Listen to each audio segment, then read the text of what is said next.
albaabiyada qaar waxaa lagu furaa waxay tahay waa furo, albaabiyada qaarna waxaa lagu furaa waxay tahay waa kood, albaabiyada qaarna waxaa lagu furaa waxay tahay waa suul.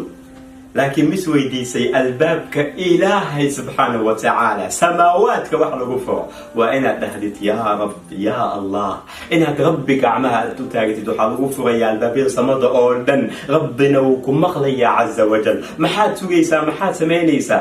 wax walba aad rabtid inaad heshid, ama arrin walba murug ama welwel ama culays kuugu haysta, gacmaha ilaah subxaana wa tacaala u taaga. waxaa dhahdaa ilaahayow dadka codkayga ayay maqlaan, adigana qalbigayga waxa ku jira ayaad og tahay. ilaah subxaana wa tacaala wuu kuu sahlayaa, wuuna kuu fududaynayaa. ilaah subxaana wa tacaala wuxuu jecel yahay in wax la weydiisto.